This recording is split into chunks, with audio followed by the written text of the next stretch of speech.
Shalom, shalom, shalom. Bienvenue à notre émission Asubuhi na Yesu. Moi, c'est le pasteur Bienvenue Matenda Kibangala. Je salue toutes celles et tous ceux qui suivent régulièrement notre émission Asubuhi na Yesu et vous souhaite de très bonnes conditions d'écoute. Asubuhi na Yesu qui signifie dans l'une de nos 4 langues nationales, le matin avec Jésus. Bien-aimés, aujourd'hui nous sommes lundi et comme chaque lundi, bien-aimés, nous avons toujours rappelé la devise de notre émission Asubuhi na Yesu. La première devise, bien-aimés, c'est savoir investir dans l'œuvre de Dieu. Deuxième devise, savoir être généreux, la générosité, la libéralité. Et la troisième devise, bien-aimé, c'est honore ton père et ta mère. Cela étant, bien-aimé, le thème de ce matin s'intitule, je cite, femme, ton mari passe avant ton pasteur. Homme, tu dois aimer ta femme comme Christ a aimé l'Église. Je répète, femme, ton mari passe avant ton pasteur. Homme, tu dois aimer ta femme comme Christ a aimé l'Église. Bien aimé, la plupart des fois, nous assistons à certaines confusions dans certains foyers. La confusion, c'est laquelle? C'est que le pasteur commence à prendre la place du mari. C'est le pasteur qui décide de l'avenir de la femme. C'est le pasteur qui décide de l'avenir de certains foyers. Tout simplement, c'est le pasteur qui commence à prendre la place de l'homme ou du mari. Raison pour laquelle nous voulons attirer l'attention de toutes les fidèles, de toutes les femmes qui vont à l'église et qui commencent à penser que c'est le pasteur qui peut décider de son avenir. Ainsi donc, bien aimé, nous allons utiliser 2 passages à cet effet. 1 Corinthiens 11, verset 3. 1 Corinthiens 11, verset 3, il est dit ceci, nous lisons au nom de Jésus. Je veux cependant que vous sachiez que Christ est le chef de tout homme, et que l'homme est le chef de la femme, et que Dieu est le chef de Christ. Voilà, 1 Corinthiens 11, verset 3. Nous allons lire aussi, bien aimé, Éphésiens 5, verset 22. Nous allons lire au nom de Jésus. Éphésiens 5, verset 22. Là, on nous dit la même chose, bien aimé, que l'homme reste toujours le chef de la femme. Et en plus de cela, l'homme doit aimer sa femme. Voilà un peu une nouveauté qu'on vient d'ajouter. L'homme a l'obligation de pouvoir aimer sa femme. Ce matin, nous attirons l'attention des femmes pour dire tout simplement que quand le pasteur te dit qu'il faut négliger ton mari, tu dois refuser. Quand le pasteur te dit de passer 10 jours à l'église sans pour autant toucher ton mari, il faut refuser.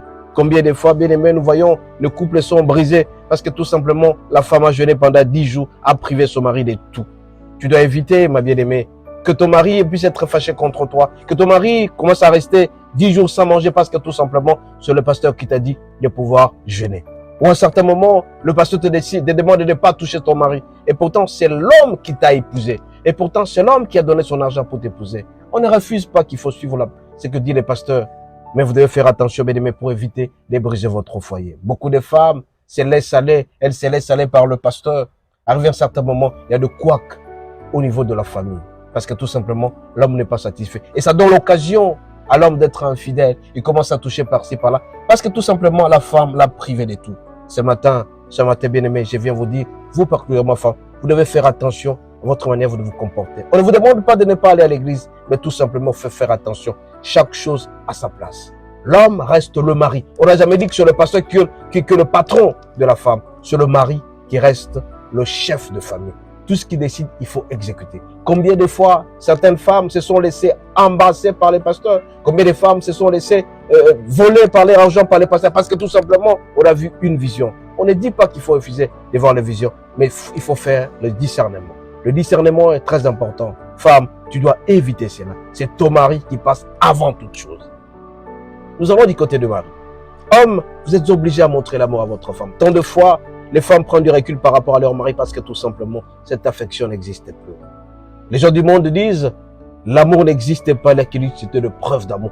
Qu'est-ce que tu fais à ta femme pour que ta femme t'aime sincèrement? Parce qu'il est dit ici, bien aimé, ce Christ a aimé l'église. Donc vous aussi, à votre tour, vous êtes obligés de pouvoir aimer votre épouse. Raison pour laquelle ce matin, bien aimé, je vous en supplie, vous devez aimer vos épouses. La femme doit se sentir en sécurité quand elle est avec toi. La femme doit être surprise à un certain moment par des cadeaux. Est-ce que tu le fais?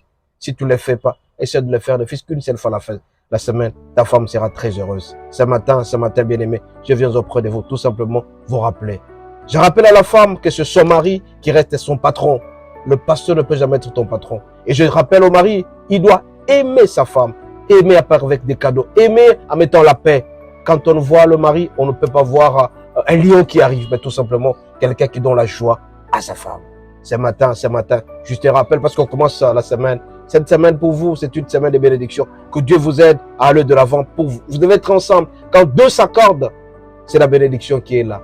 La parole de Dieu dit, quand deux personnes s'accordent pour prier, le Seigneur est là. Mais on ne dit jamais quand Dieu prie, deux personnes prient. Vous pouvez prier ensemble, mais l'autre prie pour la disparition ou la mort de l'autre. C'est pas intéressant. Raison pour laquelle, juste une mise au point ce matin, pour vous, vous devez être ensemble. La femme doit respecter son mari. Le pasteur ne peut pas prendre la place du mari, tout comme l'homme doit aimer sa femme comme Christ a aimé l'Église. Soyez bénis et à la prochaine. Je rappelle notre numéro de téléphone, c'est le 2+243 81 32 11 705. Soyez bénis et à la prochaine. Merci beaucoup.